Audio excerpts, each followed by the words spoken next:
people of the interwebs! Welcome back to my Let's Play of Spyro 2, Ripto's Rage for RGOGNOCA, really good old games no one cares about. I am WanderGirl108. The next level that we're going to do now that we know how to swim underwater is Idle Springs here.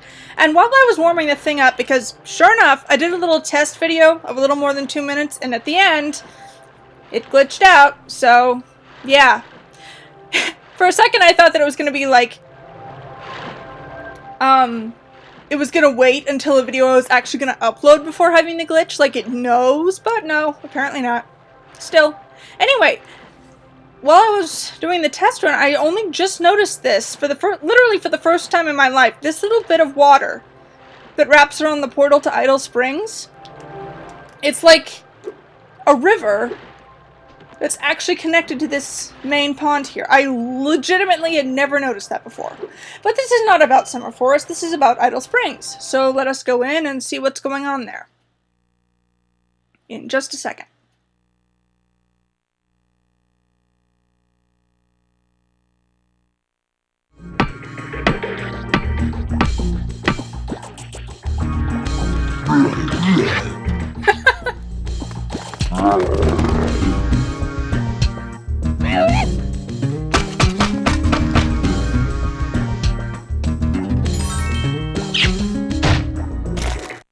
Aww.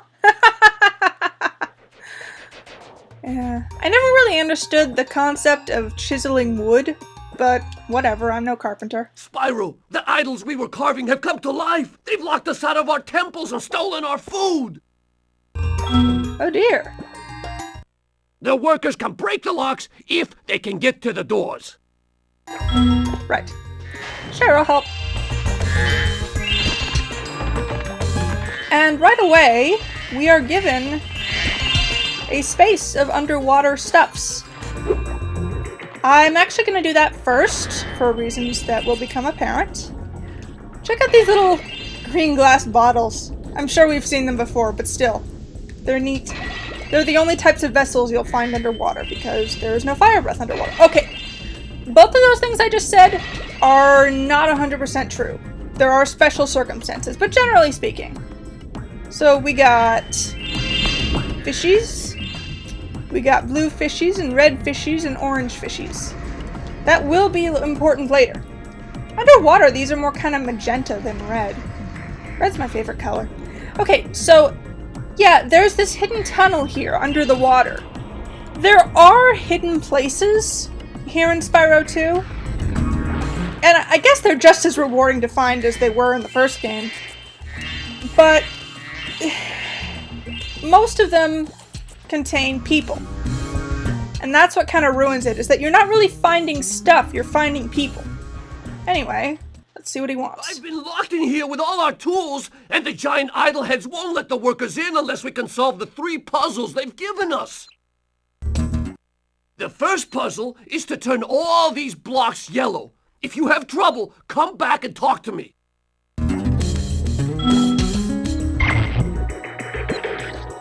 What does he say now? Jump on the blocks to change their color to yellow. Would you like me to reset the puzzle? No thanks. There is a very, very simple way to do this. This is still a kid's game. But I can't remember what it is. It's one of 2 things. I'm gonna try the first thing first.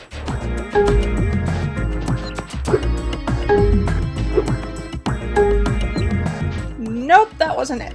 Okay, it's the other way. Jump on the blocks.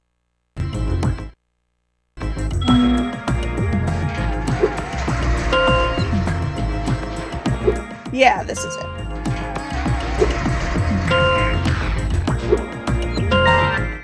And they all turn green. Wow, Spyro, you did it! I mean, I knew you could do it.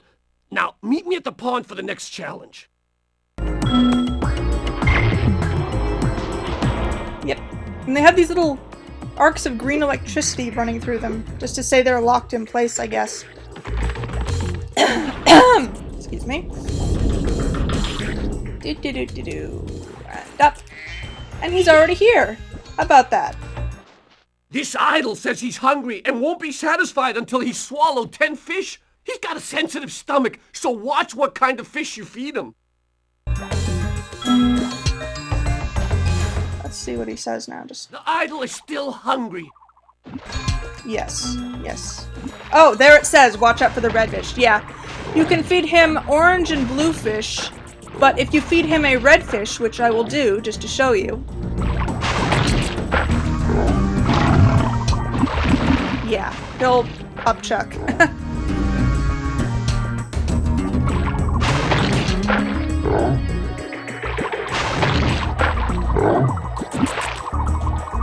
Oh, didn't see that up there.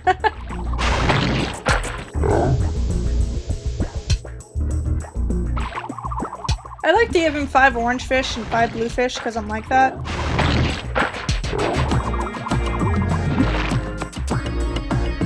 But, you know, any combination of orange and blue is good, as long as you just don't give him any red fish. Why do the red fish have to be the bad fish? Also, there's no variation. It's always the same. Every game. You don't get a new puzzle to figure out. I mean, it's a PS1 game from 1999. What are you gonna ask?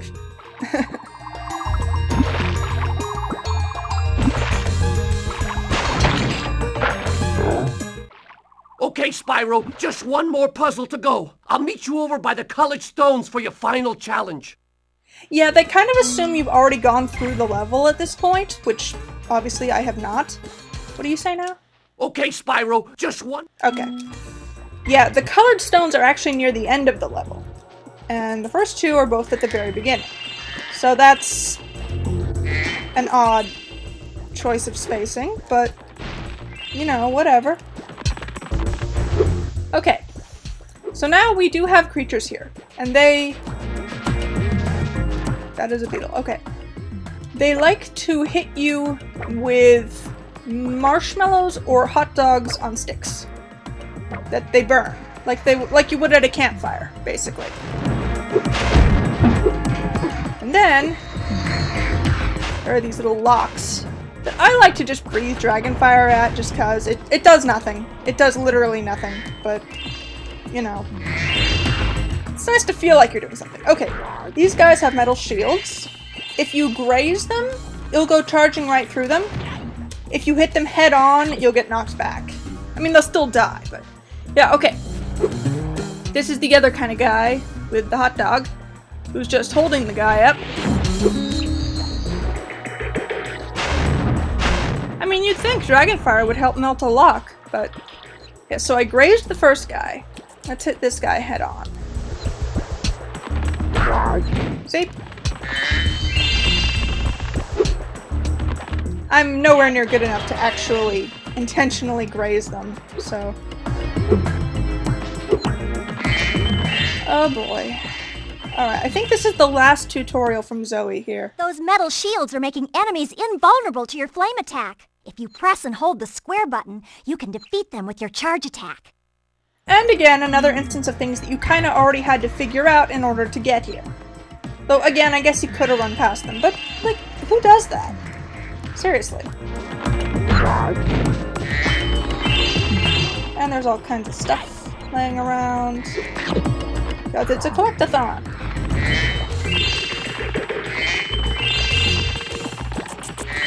I like this place.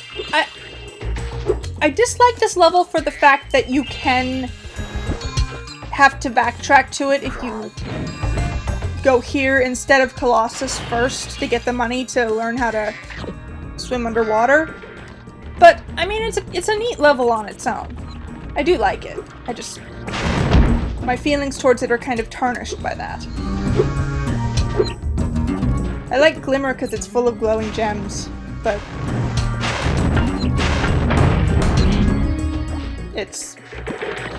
Glimmer is, interestingly enough, the other title of this game, because there are 2. Oh, I didn't think I'd get him to stand on this. The other title for this game is Gateway to Glimmer. Presumably because Glimmer is the world you start out in and not a hub world. Unlike the first and third games. So Glimmer gets kind of more of a...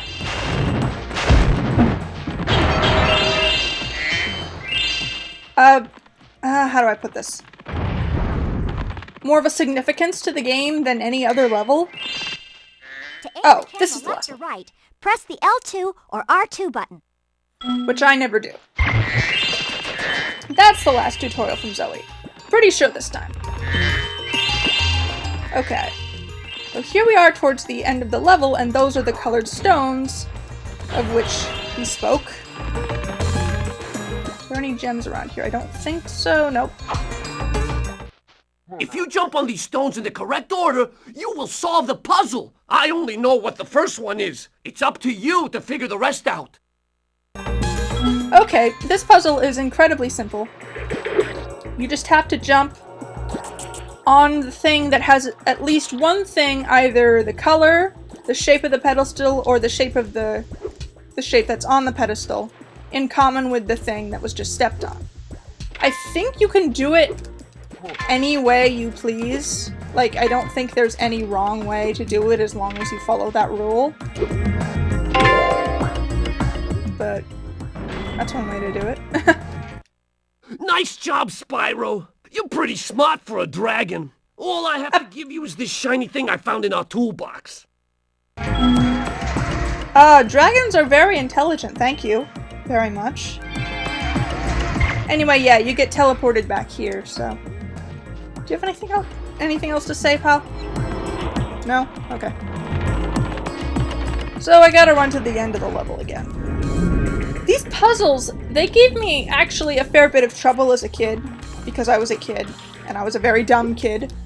I'm still pretty dumb. But, you know, looking at them as an adult who's played this game 1,000 times, well, dozens of times at least, they're painfully simple. So, yeah. But, you know, for a kid playing it for the first time, they're actually pretty tricky, and so, you know, it's a kid's game. And it does its job well.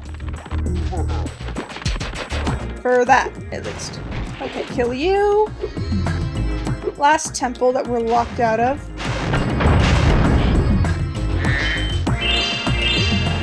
And I'm here. Spyro, you're Dang. pretty tough. If you ever want a permanent job, we've got a place for you here. For the moment, I want you to have this talisman.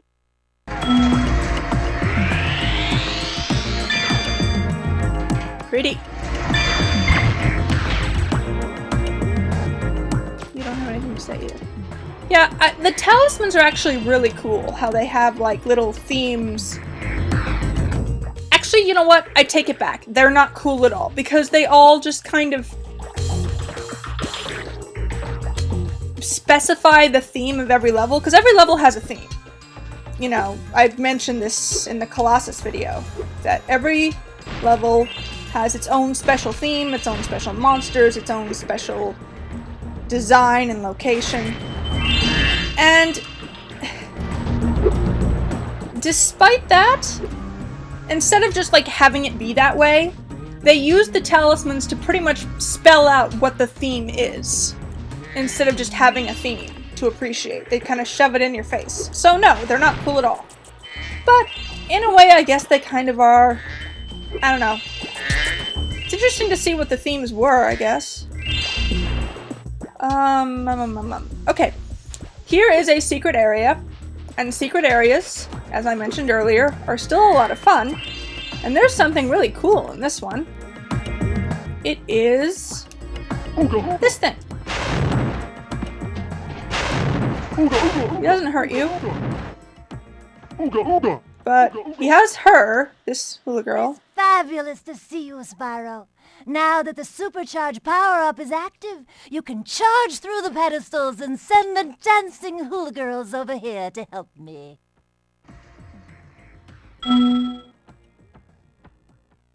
Send those lazy hula girls over here to do a dance. Okay. Yeah, you have to get through all of them in one go. And the power-up in this level is a supercharged power-up, denoted by a wheel. Sadly, unlike in the first game, I think it's the first game, Spyro's feet don't turn into wheels when he's supercharging. I know that's done in one game and not others. Not sure, to be honest. Okay. So, question.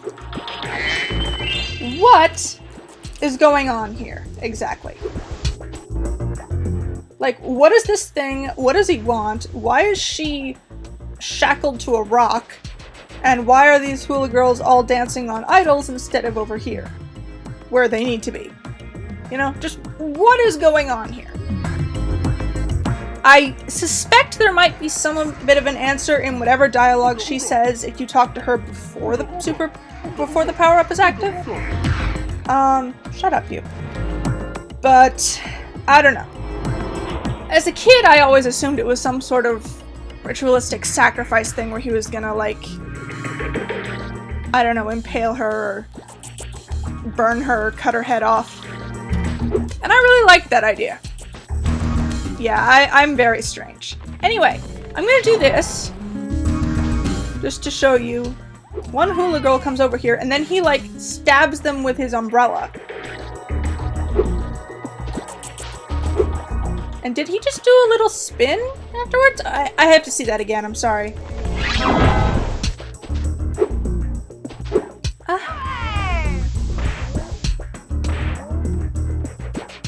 Oh, he walked over, okay. Is that water? Is he full of water? This is really cool. Sorry, I am sorry. Okay. I do not have the best aim, but... there we go. Oh, he was about to stab one of them.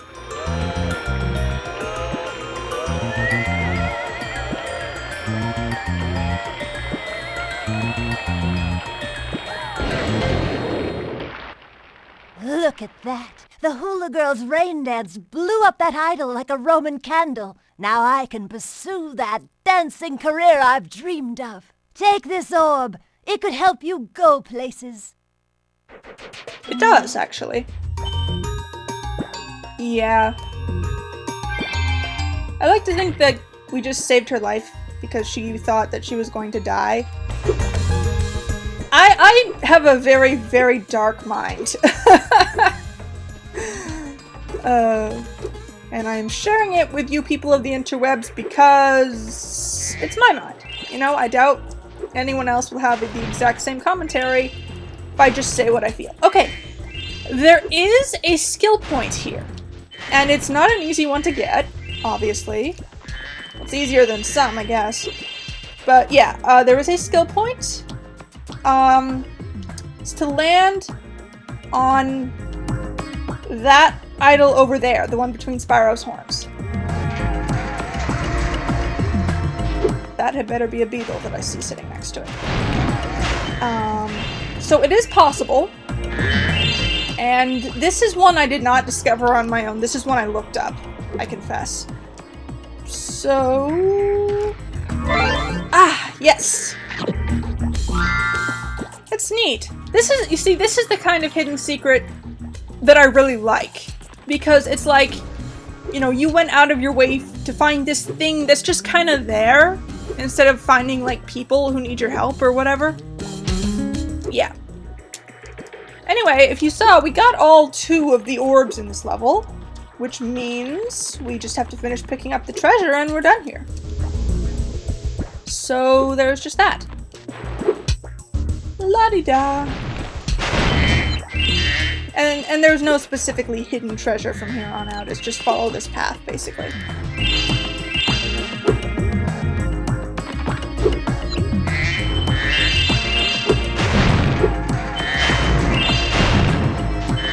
Anyway, yeah, Glimmer. I was saying something about Glimmer.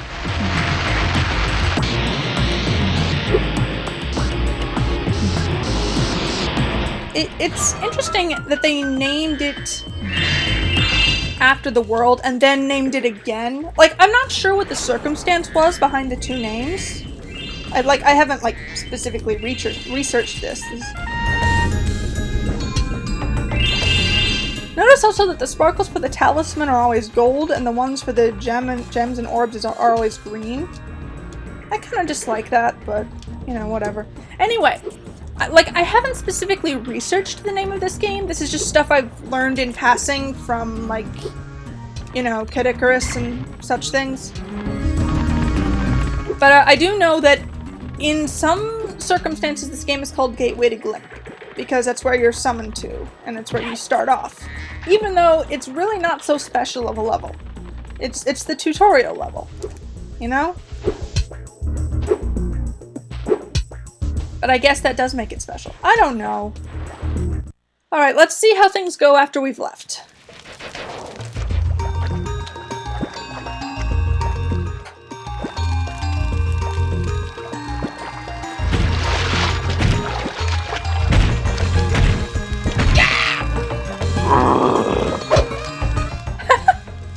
It's so cute the way he smiles.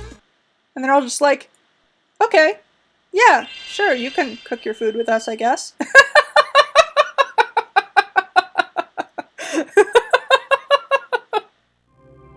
Oh dear. Okay, so that was Idle Springs. And that means that was also a video. So thank you so very much for watching if you did, and I look forward to seeing you next time.